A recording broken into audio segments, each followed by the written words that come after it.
call the meeting to order, and we will start with public comment. We have one member of the public online, and JT, if you would like to say something, raise your hand and I'll give you access. Not seeing that, we will move on. Approval of the minutes from the July 8th meeting. Jennifer distributed them, and I will take a motion for their approval. I'll move. We approve them. Motion. I'll second it. Moved and seconded. Are you doing I am. notes? Okay, you're doing it all?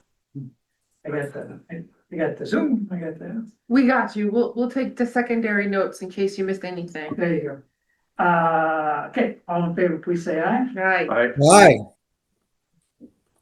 Moving on, we're up to the subgroup updates. So we will start with soils testing and wetlands. Yeah, we had a fantastic call that Doug had set up on, I guess it was July 24th, Doug, is that right? And bringing in people from the COG, and people basically that have had their hands in this project forever. So the good news is they have a ton of information, and they are looking forward to sharing that with us and being helpful. I think on that call was not only the revelation of this material, but it was also the request. We made the verbal request of that giant map and our concept of overlays. And they said, okay. They understood what we're looking for, and they shared their concerns. We'll get too convoluted, and really what we talked about was no, because we'll just back off layers that we don't need and put them on as we need them. Now, one of the things that was I thought very helpful, and Doug, I think you felt the same way, was they were talking about giving us this information digitally, so electronically. So we would have our own little mappy with overlays going on. So all of us could do that independently. And then when we meet, we could discuss that, whether we need to add an overlay along the lines of what we're seeing. Again, the flexibility and all that stuff I thought was terrific. Finally, we talked about the 800-pound gorilla, which obviously is dealing with septic and stormwater management. And, it looks like everything to date has been lot by lot, building by building. And that's clearly not what we need as we pursue a master plan. So that's the boogeyman that's out there. But also, and again, we've had these conversations, and Doug and I have had these conversations. I say it's like we're on an island. What do you do when you're on an island? You got to figure out how to contain it within your island. So it's a matter of really looking at where such places on the island would be the right place to make this happen.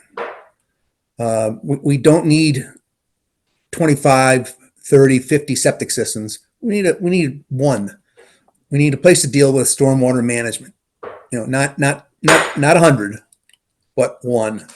So that type of engineering needs to happen. And Doug, you were setting up. We're going to talk with Jacobson. So we're going to. Yeah, I hadn't initiated that, but I believe that would be a logical next step. It seems, yeah. It seems like that he's, because he knows all the individual parts and parcels, it would seem we maybe have that conversation. And even if it's that we have some kind of a draft of an understanding from an engineering standpoint, it might be helpful before we put like boots in the ground and start figuring things out. Right. So when you say RiverCog has a lot of information, what can we talk about what that information is? Yeah, Doug, because I know you dropped some of it into a or the Yeah, Dropbox? so a couple things. So they did the Thrive report, which I shared with you, Bruce, and I put it in the Dropbox today. We did ask them, okay, you were silent on Mariner's Way and their recommendations, even though they did all this analysis. And that's because they knew we were gonna form. So it's like, oh, we were hoping you were gonna give us the answer. But they did have some good concepts in the other areas that they did kind of drill into, like less parking lots and, Hmm. setbacks and housing above businesses, et cetera. They have a lot of human resources at River Cog, like they have expertise there in transportation. So I forgot the individual's name, but he's very adept at, the DOT rules, interacting with the DOTs. He's done transportation studies and they're more than willing to let us leverage that capability. My experience with them, they have a lot of regulatory, legislative, capabilities too. They know the rules. There she is. Good evening.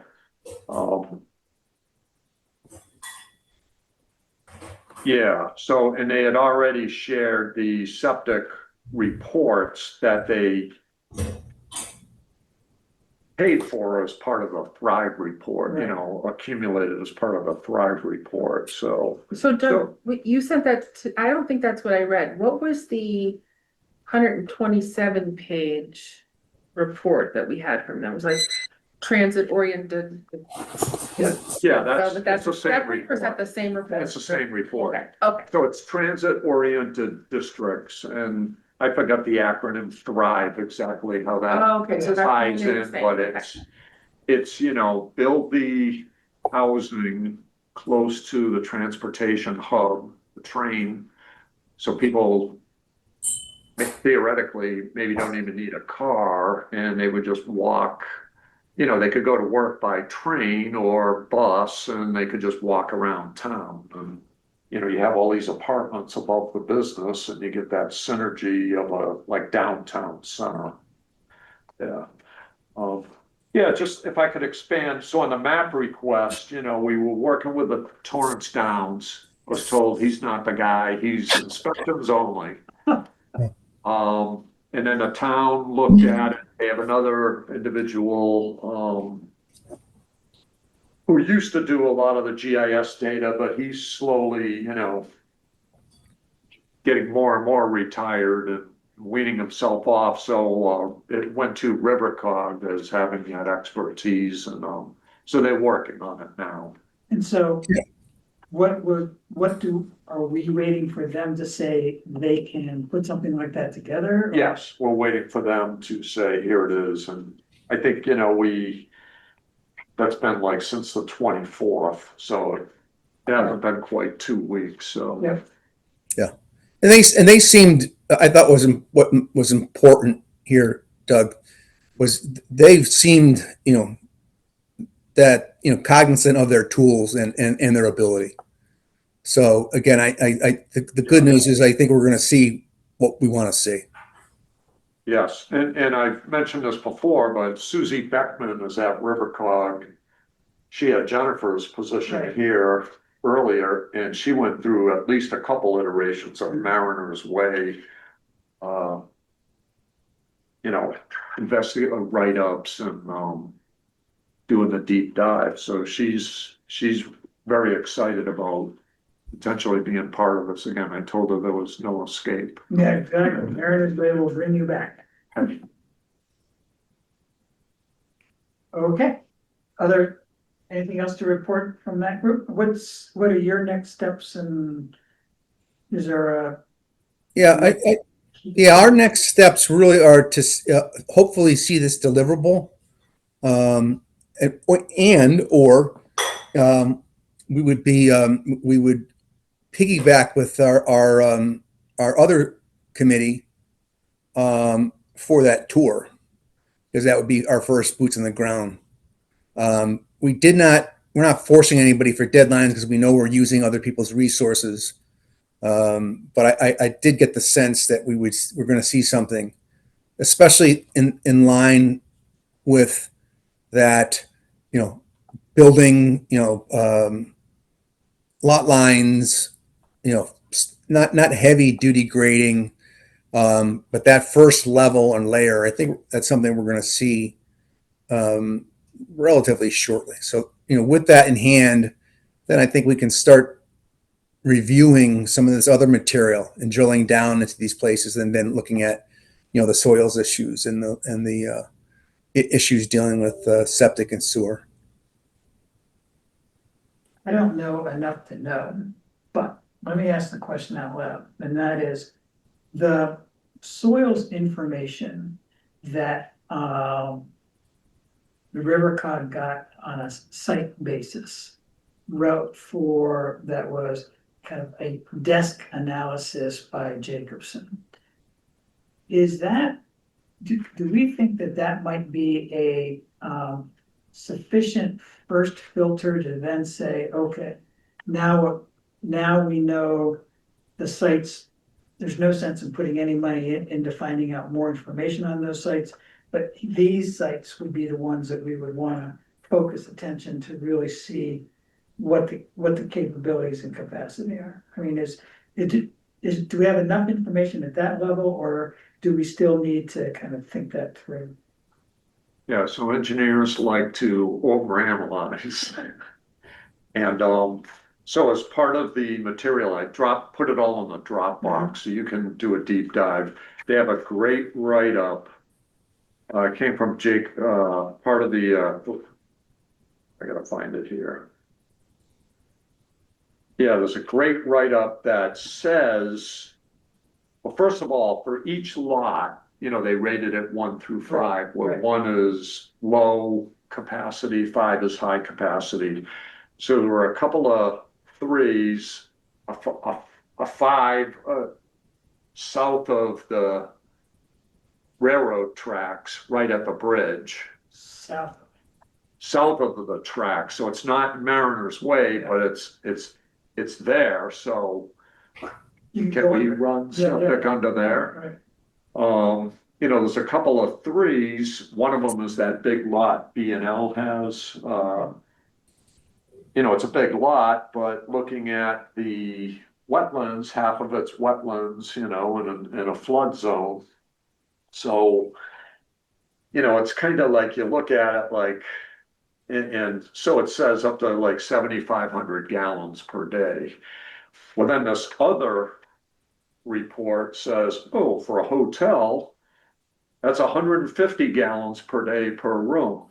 So just the raw math, not counting for offices or anything else, that'd be 50 rooms. Mhm. So, I mean, it doesn't feel like very much, Right.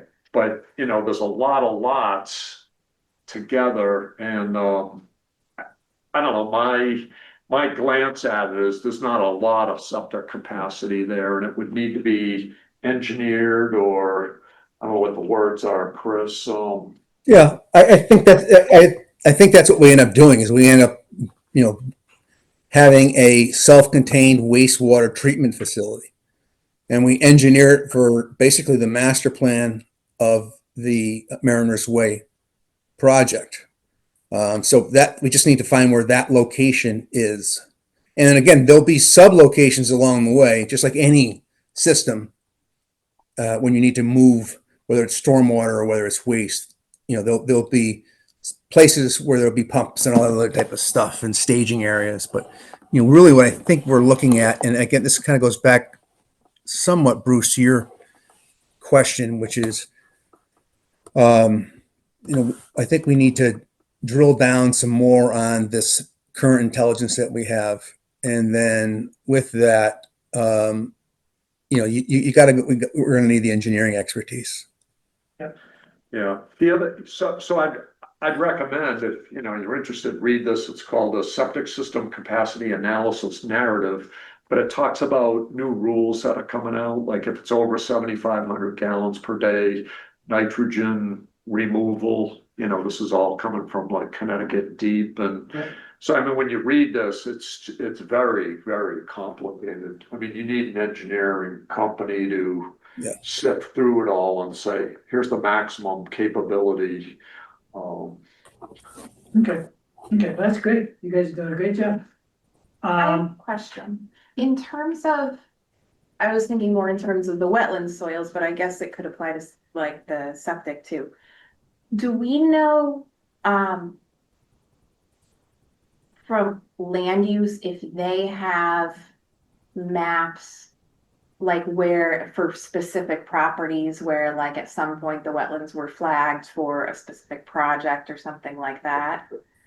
Wetlands are all mapped on the town geo map. Right, but that's not. They're not, I don't know That's what's. not, so like, that, well, no, what I'm saying is, so like, that's a rough, that's not precise. Right, So then individually, property owners, if they were to build something, would need to and would want to go out and have their individual sites like flagged and mapped, where like exactly where the wetland soils are, or like where applicable wetlands are.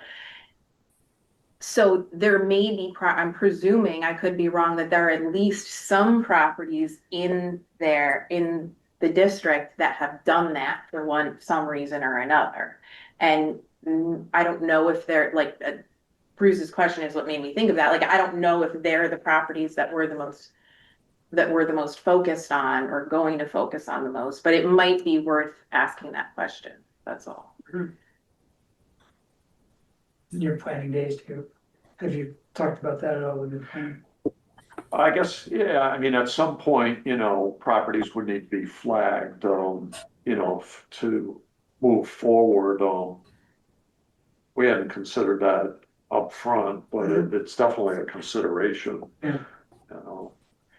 Chris had mentioned, we had talked previously about doing like maybe a group walk down. Right.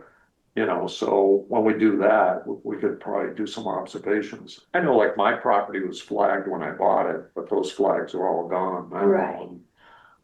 There's no requirement to keep them. I'm thinking more like some properties, once they have like like an engineering firm go out and actually like do the soil testing and flag wetlands and everything, then they generate a map like for that property, which depending on what it's used for may or may not have become public record. But so then we could look to say like, okay, for this property, we know exactly where the wetlands are, like the town So I map think we shows do have that. this, but okay. Yeah, so this material was developed for the Rivercog Thrive report, Right. which I Yeah, put in sorry. a Dropbox. And then separately in a Dropbox is a folder, septic files. Okay, And it's these type of sheets, and this one I'm sharing right now this is the big B&L property. right, So this is black and white, but you can see soils and wetlands. Yes. You've got the soils boundary, the wetlands soils, so I think they went out and did it. and did it. Now, I don't know if they flagged it, but they Right. tested it, and Right. all the details here. Okay, And they actually, you can see they characterize, these are the parcel Right, okay. numbers. yeah. Loam, sandy, well-drained glacial till. Okay, But it's a lot when you stand back and you look at all the small lots. I keep talking about this B&L lot because Yeah. it's big, but talk about all the small lots. It's a lot to digest. It's not as easy as just standing back and saying, oh, this is 30,000 gallons per day. There's businesses on many of those and, that are up and running and probably gonna stay there. And, Right. so it's gonna get into a lot of iterations and possibilities and opportunities. And the data for that is from Jacobson, right? Yes, they did the soils testing and analysis and the write-up, and that's why they're the natural to meet with, like, all right, can we step back and look at this holistically? Okay. Sounds good. And that'll be a sheet. Right. An overlay. Yep. You can get down onto, right. Okay, we'll move on to business property owner outreach. And you are sole representative of the work. Apparently. Yeah, I got the sense that Tina has been very busy. And I know she had a vacation in there. So the original plan where she was gonna call, I just said, I'm going out. So I went out and I thought, well, what am I gonna do? I'm gonna introduce myself to my neighbors. So I put in a couple of hours, 2.5 hours. I only visited 5 people because I had one person who wanted to chat for 3 minutes. I had a 5 minute, I had over an hour conversation, a half hour. So I thought that was really productive, and it's more about, I feel like I'm still learning so much, and as I said to one of the people I visited, originally I thought, well, why am I on this committee? I don't have public planning expertise or engineering expertise or whatever. But my husband and I were talking about it because of course he owns the property with me, and maybe that's the whole point, is that I might not have this expertise, but I'm there. So I took it as an opportunity to meet some neighbors and tell them what we were about. So I handed out actually the agenda for tonight and my business card, and just chatted and said, no idea or thought is too small, and we'd love to hear from you. But some people definitely knew we existed. They had either been in the meetings or had listened. I got a lot of feedback about, we've been through this before in 2012 and 2014 and 2017. And I said, I understand that. I listened a lot because That's the job. so I think I'm hopeful. I have my handy dandy spreadsheet here. And I'm hopeful that between Tina and I, we can at least make contact with everybody, emphasize that we're here and we're working, that they should feel free to contact any of us, come to a meeting, Yep, so that's what I did. It was some time well spent, but it's a lot of time when you're running a business too, so.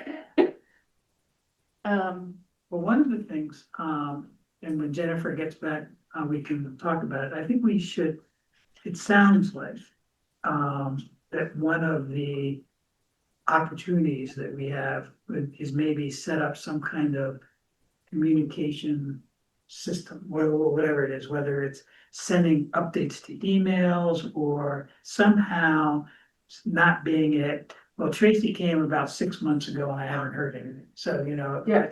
how do we keep our own momentum going, but evidencing that momentum to business and property owners? Absolutely. So, once I got my feet wet a little, I realized that.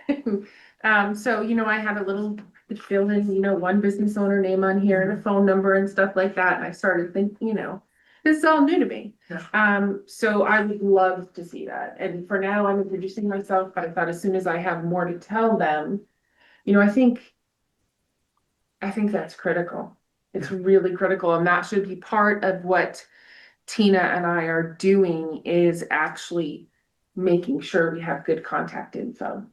Right. Because again, I got the sense that we've been through all this before, but I'm hopeful that the more we chat, the more people are willing to say, well, maybe this time we'll get them done, Mhm. So. And did you take away any nuggets from your conversations that you I had? don't know if 5 people is enough for nuggets yet. You get a very different sense, I think, from folks who are more retail like me than you do from folks who are more, I don't know if industrial is the right word. But so, and we knew that going in, right? I mean, I knew that when I bought my property, this is a section of town that's very mixed. Right. I think it is gonna be difficult to know how to reach some of the, like, B&L, where do we even start with that? Who do we put on the Yeah. contact sheet? But that's something that can come, and Jennifer will be great help with that, I think. Yeah, what you're talking about is heavy commercial, heavy industrial. That's those uses, and that's what makes this a difficult. Bruce, you and I talked about this right at the beginning. That's what makes this difficult. You've got people living there, living and working there, and you've got giant trucks working and living there, Right. which makes things a little tougher. So heavy uses, and then there's single home ownership use. So that's Yeah, a really gamut. yeah. I did notice that the sold sign went up. I know it's not Mariner's Way, but the sold sign went up on that huge property, 124 acres. On Where, the other side of the highway. yeah, and I didn't know if that was the ownership there might have been connected to any one of the lots on the other side of Route 1 from me, which is The person who bought that at auction was Mike Picard, and he's the one that, he's the shed, owns the shed place. But okay. he's also the person who has put up the apartments over by Stop and Shop. Oh, okay. So he's very active in town, as well as the two medical office buildings by Boston Vita. Yeah. So he now owns that whole 124. Okay. And does any of that come up in under Mariner's Way in terms of on the, because I know like behind some of the businesses on Route 1, there's many houses down these little streets and Right. there's properties behind properties. So I didn't know if some of those were part of what he had purchased or not. No, he's solely on the other side of the highway. Okay. But if whatever he intends to do may have an impact on what and complement Mariners Way, so we need to Right. keep him in from the. Well, there's a potential opportunity if we can leverage that property in his interest. Mhm. There could be some synergy there, even though it's kind of like if, I don't know, say they could handle all the septic for Mariner's Way. He may be incented to say, yeah, you can use it, we'll put in a plant. I'm not saying that, I'm just using it. You gotta try to think outside the box. Yeah, you need to think outside the boundaries. Yeah, or Doug, or the reverse. Shit rolls downhill. We may be able, if we had capacity, we might, again, I think one of the problems up there is, they've got, it's a lot of rock, and so they've got capacity issues. So again, we could make his property more valuable if we had, I'm just saying, if we had excess capacity. And then again, one thing about Mike is he writes checks. Meaning he's willing to move things forward. Yeah, we might, again, depending on what we have, there might be something there to interest them. Okay. Anything else that you'd like to add? Just that I think, now I think how I see this going forward is every week I want to put at least my boots on the ground. I don't know what Tina's plan is, if she's more gonna be on the phone or whatever, and literally just meet my neighbors and make sure they know what's going on and make sure I have good contact info. I think that's, since I'm not the engineering expert or the planning expert, I think that's what I can hopefully offer. No, I think that's great. And I think two things. I think number one, your point about doing the best you can to get good contact information is critical. And then as you're having this conversation with your neighbors, thinking about what's the best forum for dialogue. Do we meet with them quarterly, and are they interested enough to show up and be part of it? So I think that there's a two-way street that we want to design here, and it's just a matter of how we can make it so that people feel like it's worth their while. Yeah, I know many people were engaged before my time when I talked to someone about in the early stages of this, in the first plan, I think it was how the old ambulance building that's right there, that's now like next to Lighthouse, that was used, and that lots of the neighborhood attended meetings and nothing happened. Yeah. So, I'm hopeful that things are gonna happen. Me too. That's what we're here for. And yeah, Okay, so we'll move on to streetscape. And one of the best pieces of news there, in my mind, is the fact that the 2017 application that was designed for DOT grant. Still is, as if it could have been written yesterday. I mean, there's a very good process associated with how to get to, a well-designed streetscape, as well as some good early design concepts to be able to utilize. So I think, and Tracy, one of the things that, if probably not until after our next meeting, but what we may end up doing is being able to take a look at, we're not coming up with these are already out in the public domain, but when you're talking to people and saying, yeah, we're talking about the street, we already have some ideas, and you can show them pictures and they can say, oh, that doesn't work, or that does work, and so that could begin to be the feedback that Casey and I would need as we begin to think through some of this other. So I think that's how all of this begins to integrate. Is that something, Bruce, you could put in the Dropbox Well, yeah, I mean, the interesting thing is, part of it is in in the report? the Civic Moxie report, but Okay. there's a lot more information in the application, but I'll put the application in so people will be able to see it. And does that consider the heavy truck traffic? It is, the answer to that question is, it doesn't get down to that level of detail. Okay. And Casey and I talked about this, and I think that up to this point, there's been, people kind of dreaming about the idea of having a median, tree lined and a median. And then you run into Bike the- lanes and, Yeah, and the bike lanes to the side, I think it's that median that causes agita around the 18-wheeler trucks. I mean, if you had bike lanes and pedestrian way, you have to think about curb cuts. And can't have as many as there are now, so where would be the appropriate ones for the businesses that are there? But I think the idea of this median, in my mind, may not be the first thing we want to come out of the box with. We may want to think about more what's happening on the side, and then if it's appropriate, and just after Casey and I met, I actually took a ride all the way down Route 1 from Old Saybrook through Guilford. And there's only one place, and it's Madison. one block long, where there is a median, and that's downtown Madison. There's no other median on any of Route 1 along the shoreline, at least in that direction, so.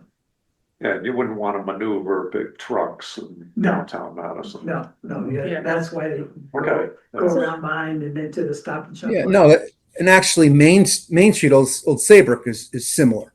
It's not Route 1 like Madison, their Main Street, but our Main Street, we've got medians and flowering and beds and all the other stuff, so.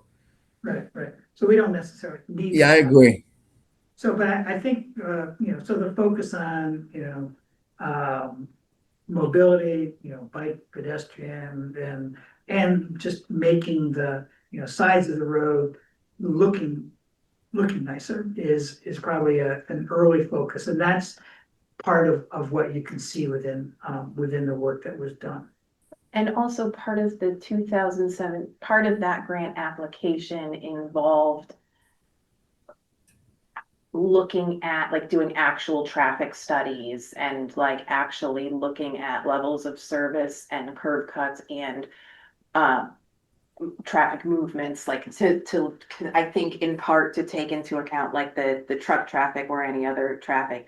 But obviously that was never done because we didn't get the grant money. Right. So that's something to. I think it's definitely gonna be a concern from just the few meetings I've had. I think there's a big concern about what is realistic, because there are so many Yeah, and industrial uses. and I think we should think about this incrementally. Mhm. In that, what do we do to kind of clean up what's there and make things look nicer? And then as that happens, what more then needs to be done, rather than coming out with here's the plan, you know, and everybody's thinking, oh my God, my whole life is about to change something. Yeah, But on that application, they then, you know, they have a 7-step process for how one would go through doing a review and design for streetscape. So, and the folks who put that process together for the application was Jacobson. And so I reached out to them in the last couple of days and introduced myself, introduced what we're trying to do. And Casey and I are going to have a meeting with them on kind of just information they have and think through. This is now 8 years later from when they put that information, you know, what's changed, what hasn't, how do we, you know, but I hope what we can do is come back to you with a pretty good plan for how to move that forward with Jacobson, and also probably some estimates as to what that plan would cost. That's good. In that same email, I also introduced the idea of our working groups and said that you and Chris are working on the soils and wetlands. And so they are also, it's a Brian, I think, is the fellow who did the desk review for Thrive. Right. And so he's going to, Jeff is gonna make sure Brian is engaged as well. So Great. I've made the introduction, I'll follow through on that, and then you guys may want to contact him about, you know, what other information that's not been publicly available would you be able to have access to? Okay, good.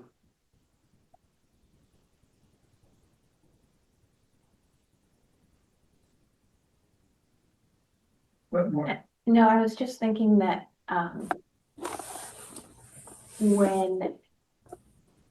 because I hear a lot, you know, I think it comes up a lot, like, we've done all these studies and like nothing's ever come of them, and, you know, just like that concern and that comment, and people maybe are feeling a little bit kind of burnt out, or like it's just kind of going in circles.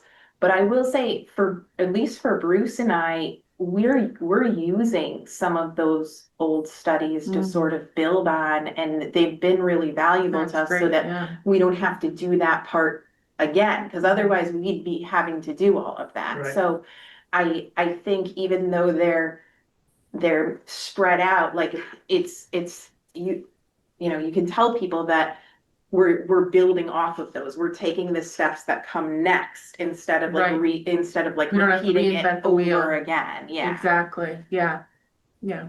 Yeah, I think that's a great point. Yep. Okay, anything else I should add on streetscape? We also done that? Did you look at anything with the connector, the Amtrak bridge? I have not.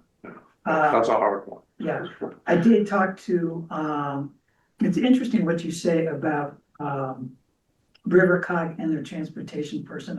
I've put that down as being a call that I want to make to see where they can be helpful as well. But when I talked to the first selectman, he has a couple of contacts at DOT that he said, when we're ready, he's ready to pick up the phone and call them and get that ball moving as well. So I don't know whether that's an Amtrak conversation or a DOT conversation, but we could always start with DOT, and if we're shunted off to Amtrak, then that's wasting of. Yeah, Amtrak's probably tough to get a hold of. Yeah, we need somebody besides Bruce Carlson picking up the phone and calling Amtrak. Hello, Amtrak? So, okay, so that's that. Two things that have come up in the conversation that I want to circle back to. One is this concept of a tour. We, Jennifer and I, haven't done anything on that yet, but from a timing perspective, when in our process would be the right time for that? And I would clearly invite Chris Costa to be maybe our tour leader in that regard. She's knows a lot of that, knows a lot of those properties. Is that now, do we need to get our feet a little, wetter before we do it? What's people's thoughts about that? I always, yeah, I was gonna say, I always worry about doing anything in August. Yeah, no, I think August, I mean, the only advantage of August is if we happen to be around, this could be a good thing for us to be doing in August. Other than Right. that, though, if, I don't know what people's plans are, we can set up our meeting schedule in a minute, but. So I hear you saying sooner rather Sooner, than later. I think than later, because it just, there's nothing like seeing it, Mhm. some of these back lots and. Like, I haven't walked back along the Amtrak and, I think, Chris, you mentioned you did at one point or something, and I could just go out and do it Right. on my own, but, I don't want to walk onto private properties and, Right, so sooner okay. it could be better. Let me, I'll get in touch with Chris, tomorrow and let her know what we're planning to do, see what her availability and timing would be, and then we can come back to that. And then I honestly don't remember who was on our Zoom email, but one of the things that Doug and Chris found, or Doug in particular, was in trying to set up a meeting. Personal Zooms are, 40 minutes long. Meeting with Jacobson, somebody else, it might be difficult to do it off the personal email. So could we somehow piggyback off the town's Zoom contract? And the answer to that is yes. However, we would have to pay for effectively however many slots we thought we needed. And the slots are designated by a person's email. And so we couldn't have like our ad hoc committee Zoom. It would have to be, assigned to somebody. Larry was just in here before the meeting began. And, one thought would be start with one person and that person might be able to share the email and the password. I was thinking while we were talking that maybe we do this with Jennifer. And, one of Larry's concerns was if they check to see if they, if just an email check to verify if it were my account, Doug's using it and they send me an email to verify and I'm not around. So, it might be one of these things where Jennifer becomes the central information point. We tell her we want to set up a meeting with so-and-so. She then knows nobody else is using that Zoom and she's available if there's a verification that comes through. So maybe that would be the way to get started, is pay for one and then figure out where we want to go from there. Yeah, another option might be, one person on each of the sub teams. So it'd be three. Mhm. Right. I know we want to be prudent for the money. Right. But 3 as opposed to 6. Right. Yeah. Right. Okay, so anyway, those are just two of the updates. And then, speaking of meetings, we started off doing twice monthly meetings. And we're second and fourth Tuesdays. I know that Tina's not here to join in, but would we want to go back to that schedule in September? Which would be, I think, the first Tuesday is the second, so the second. So it'd be the 9th and the 23rd of September, and kind of do that through the end of the year and see where we are. Does 2 meetings a month, given what we're doing, seem too much? How do people feel? I think it's a great idea to go back to that, and all of us should have some good experiences in through this month and last month. and more information, and I think it's time to proceed. And my experience is meetings incent progress, action and progress, and Yep. sets battle rhythm for getting things done. Okay. Yeah. Okay, so second, Tuesday, 5:30. I know that's tough for you, Casey. I don't know, one of the reasons why 5:30 tends to work is because these rooms get committed. So the question I would need to ask Jennifer if we wanted to push that back, but we can do it. I mean, do other people, if we went to 6 or 6:30, do other people have a problem with that? Or is 5:30 better? How do people feel about I'm free whenever we're tired. it? I just come over right after work, so 5:30 works, but I could do 6 as well. Okay, Chris, one way or the other? Yeah, no, 5:30, yeah, 6 would be fine. Does that make it easier for you? Yeah, I mean, I also, if 5:30 is easier for everyone else, I can make it work. All right, let me check in with Tina, see whether there's a strong feeling one way or the other.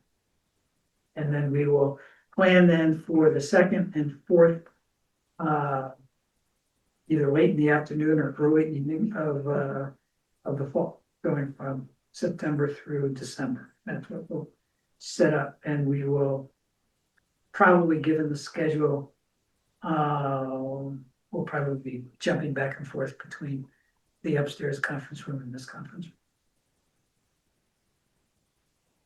room. Okay, anything else that people want to raise for the group? Yeah, the only thing I would ask is, and I guess it kind of comes under streetscape, is there any consideration for assisting business owners if they want to enhance the appearance of their business? You know what I mean? Yep, yeah. It is not necessarily streetscape, but it is. Frontage. Yeah, it is very much, there are grants that the state has in order to be able to assist business owners and those kind. I think one of as we begin to think through what would be good tools to have in our pocket, I think that's, if we are able to pursue a grant to help business owners who are interested in doing their own building, I think that would be a great tool to have in our pocket. Yeah, like screening or, I don't know, just refacing the Yeah. front of the business, Mhm. you know. So I think in general, that is part of what we would actually be looking to do, particularly if we wanted to think about if this is a place, what is a look and feel that we want to be able to try to emulate through the entire place, and then if that means change, then what can we do to assist a business owner or a property owner in being able to make that change happen? So I think that's kind of the process for that. I also think if a formal redevelopment agency is formed at some point in the future, that would be something that they could facilitate. That's like they would be able to facilitate, I think. Yeah, right now, though, we're not Right, assuming that there's gonna Right. be one. Right. We're it. right. now. So I think we can, pursue options and things like that. I just, I think, right. Yeah, I mean, one of the neat things about this application around streetscape was, one of the pieces of it was to get a sense of what do you want the place to feel like, so there's and there's a lot of outreach to the property owners and building them. I think they had 8 meetings scheduled in for being able to have those kinds of conversations and then be able to then, make that work on a, on some scale, so. So good. Okay, I will take a motion to adjourn. So moved. Is there a second? Second. All in favor, please say aye. Aye. Thank you all for coming out in the middle of the summer. We'll see you right after we're ready. Great work, everyone. Yeah, same to you guys. Bye.